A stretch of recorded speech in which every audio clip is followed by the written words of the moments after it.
ഇന്ന് തന്നെ ഡൗൺലോഡ് ചെയ്യൂ. കാണൂ നിങ്ങളുടെ ഫേവറേറ്റ് ഷോസ്. ഇരിക്കുമോളെ, സാറിന്റെ കൂടെ മോളിരിക്കുന്നതേ ഞങ്ങളൊന്ന് കാണട്ടെ. എത്ര കാലമായിട്ട് ഞങ്ങൾ മോഹിച്ച കാര്യം അത്. ഇരുന്ന് കഴിക്കുമോളെ.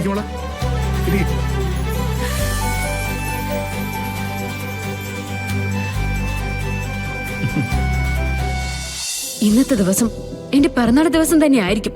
നാഗങ്ങള് കണക്ക് തീർക്കാൻ വേണ്ടി തീരുമാനിച്ചിരിക്കുന്ന. ഇവിടെ നിന്നാ ഇനി ഞാൻ കൊല്ലപ്പെടും മമ്മി. മോളെ, അവരൊക്കെ ചോദിക്കുന്നതിന് മമ്മിക്ക് മറുപടിയില്ല. അവിടെ അങ്ങനെ ഒരു നാഗമില്ലായിരുന്നു എന്നുള്ളത് എനിക്ക് ഉറപ്പാ. പലതവണ നീ ഈ വീട്ടിൽ നിന്ന് മാറി നിന്നിട്ടുള്ളതല്ലേ. അതിന്റെ പേരിൽ ഞാനും ആ നവീന്റെ അച്ഛനും തമ്മിൽ എന്തോരം പ്രശ്നങ്ങളും ഉണ്ടായിട്ടുള്ളത്. എന്റെ അഭിമാനം നോക്കാതെ മറ്റുള്ളവരുടെ മുമ്പിൽ ഞാൻ താന്നു നിന്നിട്ടുണ്ട് നിനക്ക് വേണ്ടി. പക്ഷെ ഇവിടെ നിന്ന് ഇപ്പൊ നീ ഇറങ്ങിപ്പോയാ നവീന്റെ മുന്നിൽ നിനക്ക് എന്തെങ്കിലും സ്ഥാനം ഉണ്ടാവും നിനക്ക് തോന്നുന്നുണ്ടോ? കളരിക്കൽ വീട്ടുകാർക്ക് മാത്രമല്ല, വേറെ ആർക്കും ഇതൊന്നും ഉൾക്കൊള്ളാൻ പറ്റില്ല. മോൾ ഇവിടെ ഒന്ന് നിന്നേ പറ്റൂ. ഇതൊക്കെ ഒന്ന് സഹിച്ചേ പറ്റൂ. ഞാൻ മരിച്ച മമ്മിക്ക് ഒരു വിഷമം ഉണ്ടാവില്ലല്ലോ. പറ മമ്മി. ഇപ്പൊ ഞാൻ പേടിക്കുന്നതേ എന്റെ ജീവനെയാ. എന്നെ കൂട്ടത്തെ വേണമെങ്കിൽ മമ്മി ഇറങ്ങിപ്പൊക്കോ. പക്ഷെ പിന്നെ ഞാൻ ഉണ്ടാവില്ല. നാളെ എന്റെ മരണവാർത്ത കേട്ട് മമ്മിക്ക് ഇങ്ങോട്ട് വരേണ്ടി വരും. പ്ലീസ് മമ്മി, ഇപ്പൊ എനിക്കിതൊന്നും ആലോചിക്കാൻ വയ്യ. എത്രയും പെട്ടെന്ന് ഇവിടുന്ന് പോണം. എന്റെ മനസ്സിലിപ്പോ അത് മാത്രമേ ഉള്ളൂ. എന്നൊന്ന് മനസ്സിലാക്കും മമ്മി, പ്ലീസ്. മമ്മിയുടെ മോളല്ലേ പറയുന്നേ.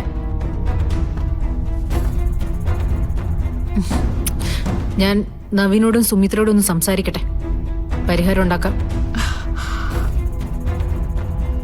നീ നിന്റെ ജീവനെ കുറിച്ച് പേടിക്കുമ്പോ അതിലെനിക്ക് തർക്കിക്കാൻ പറ്റില്ലല്ലോ.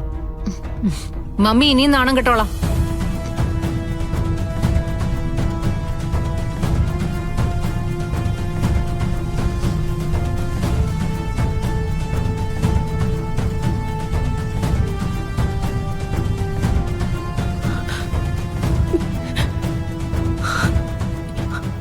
അവൾക്കിപ്പോ അവളുടെ അച്ഛനെ അറിയാം, അമ്മയെ അറിയാം. അച്ഛൻ, അമ്മ, മോള്, അവർക്കിടയിൽ ഒരു അധികപ്പറ്റി ഞാന്. എനിക്ക് എന്റെ കർമ്മങ്ങൾ പൂർത്തിയാക്കിയ മടങ്ങേണ്ടി വരും. എന്റെ മോളെ വിട്ട് ഒരു നിമിഷം പോലും മാറി നിൽക്കാൻ എനിക്ക് പറ്റില്ല.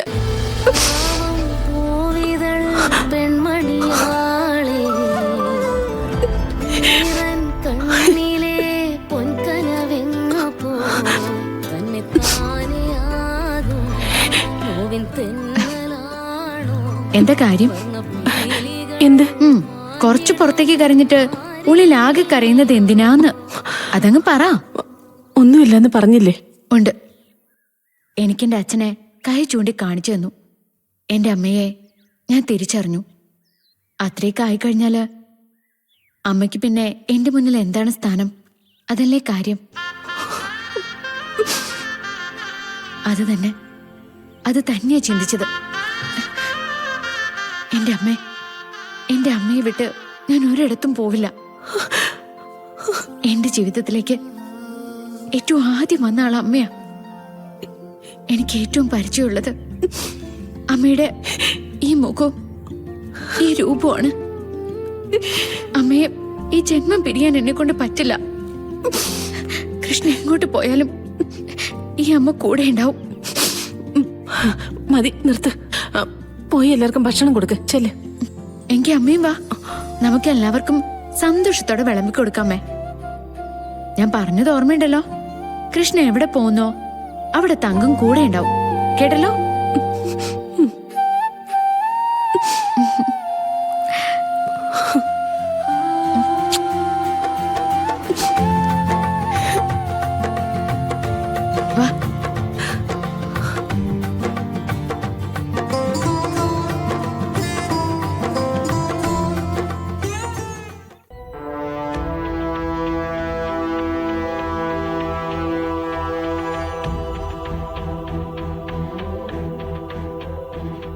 ഇങ്ങനൊരു സംഭവം ഉണ്ടായതില് നിങ്ങളോട് മാപ്പ് പറയാൻ എനിക്ക് പറ്റൂ. ഇതൊക്കെ നിങ്ങളുടെ കുടുംബത്തെ അപമാനിക്കുന്നതിന് തുല്യമാണെന്ന് എനിക്കറിയാം. പക്ഷെ ഞാൻ എത്ര പറഞ്ഞിട്ടും ഗാഥമ്മളുടെ മനസ്സിലെ പേടി മാറുന്നില്ല. എന്റെ കൂടെ തിരിച്ച് വീട്ടിലേക്ക് വരണം എന്ന് തന്നെ അവള് പറയുന്നേ. ഞാൻ മോളെ ഒന്ന് കൊണ്ടുപോയിക്കോട്ടെ? അതിനിപ്പോ പ്രത്യേകിച്ച് അനുവാദം വാങ്ങിക്കേണ്ട കാര്യമുണ്ടോ? അത് തന്നെയല്ലേ സ്ഥിരമായിട്ട് നടക്കുന്നത്. അങ്ങനെയല്ല നവീൻ. അവൾ വിശ്വസിക്കുന്നത് ഇന്ന് അവളുടെ പിറന്നാൾ ആയതുകൊണ്ട് നാഗദൈവങ്ങളുടെ കോപം ഒരുപക്ഷെ ഏറ്റവും കൂടുതൽ ഉണ്ടാവുക ഇന്നായിരിക്കുമെന്നാ. ഒന്ന് നിർത്തുന്നുണ്ടോ മേഡം? കളരിക്കൽ ഒരു നാഗശാപം ഉണ്ടായിരുന്നു എന്നതിന്റെ പേരിൽ അത് വെച്ച് മുതലെടുക്കാൻ തുടങ്ങിയിട്ട് കാലം കുറയായി. ഞങ്ങളെങ്ങനെ വെറുതെ വിട്ടികളാക്കാന്ന് കരുതരുത്. ഞാൻ ആരെ വിടിയാക്കിയത്? ഹോ, അയ്യോ, ഇവിടെ നാഗസാന്നിധ്യം ഉണ്ടെന്ന് പറഞ്ഞത് സത്യം തന്നെയല്ലേ? ഇപ്പൊ ഞാൻ നാഗത്തിനെ കണ്ടു, മറ്റാരും കണ്ടില്ല. ഇതിനു മുമ്പ് നമ്മൾ രണ്ടുപേരും ഒരുമിച്ച് നാഗത്തിനെ കണ്ടല്ലോ. അന്നും മറ്റാരും കണ്ടില്ല. എന്നാ അന്ന് അത് സമ്മതിച്ചു, വിശ്വസിച്ചു. ഇപ്പൊ എന്താ ഇത്ര ബുദ്ധിമുട്ട്? ഗാഥ ഇത് പൂർണ്ണമായിട്ട് തന്റെ തോന്നലാണെന്ന് എല്ലാവർക്കും അറിയാം. ഡോക്ടറെ അടുത്ത് കൊണ്ടുപോയപ്പോ അത് പറ്റത്തില്ല. മരുന്ന് കഴിക്കാൻ നിർബന്ധിച്ച അത് കേൾക്കത്തില്ല. ഇപ്പൊ പോലത്തെ മരുന്ന് മുടക്കിയിരിക്കല്ലേ? അത് കഴിച്ചാൽ തനിക്ക് എന്തായിരുന്നു ബുദ്ധിമുട്ട്? ഇല്ലാത്ത അസുഖത്തിന് മരുന്ന് കഴിക്കാൻ എന്നെ കൊണ്ട് പറ്റില്ല, അതുകൊണ്ടാ കഴിക്കാത്ത. അതിനാരും പരാതി പറഞ്ഞിട്ട് കാര്യമില്ല. മോളെ, നവീൻ, നിങ്ങൾ തമ്മിൽ വഴക്കിടണ്ട. നവീൻ, പ്ലീസ്, ഞാൻ പറയുന്ന ഒന്ന് കേക്ക്. എനിക്ക് കുറച്ച് സമയം കൂടെ വേണം. കടം ചോദിക്കുന്ന ദിവസങ്ങളൊക്കെ എന്റെ ജീവിതത്തിൽ എനിക്ക് നഷ്ടപ്പെടുന്ന ദിവസങ്ങളാ. മനസ്സിൽ പേടിയും വെച്ചുകൊണ്ട് ഗാഥമോൾ ഇവിടെ നിന്നിട്ട് ഒരു കാര്യവുമില്ല. മോള് സിത്താരയോട് പൊയ്ക്കോട്ടെ. എന്താച്ച ചെയ്തോട്ടെ അമ്മേ. മനസ്സ് നേരെയല്ലെങ്കിലും ഇടയ്ക്കിടയ്ക്ക് ഇങ്ങനെ വന്ന് ബുദ്ധിമുട്ടിക്കാതിരുന്നാ മതി. എനിക്കുണ്ട് വേദന വിഷമങ്ങളൊക്കെ.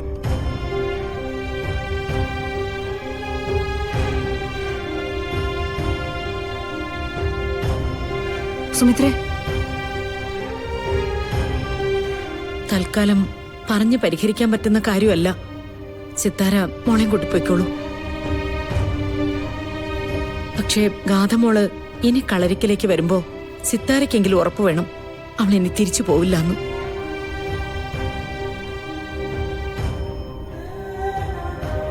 ഒരുപാടൊന്നും എനിക്കെന്റെ മോനെ ഉപദേശിക്കാനൊന്നും പറ്റില്ല.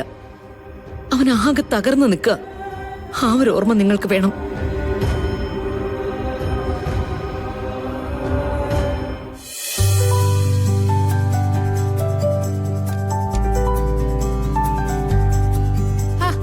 പിറന്നാളുകാരി പണിയെടുക്കാൻ പാടില്ല. ചെന്ന് അച്ഛന്റെ അമ്മയുടെയും കൂടി ഇരുന്ന് ഭംഗിയായിട്ട് ഭക്ഷണം കഴിക്കും. ഇതേ ഞങ്ങള് വിളമ്പിക്കോളാം. ചെല്ല്. ഇരിക്കുമോളെ, സാറിന്റെ കൂടെ മോളിരിക്കുന്നതേ ഞങ്ങളൊന്ന് കാണട്ടെ. എത്ര കാലമായിട്ട് ഞങ്ങൾ മോഹിച്ച കാര്യം അത്. ഇരുന്ന് കഴിക്കുമോളെ.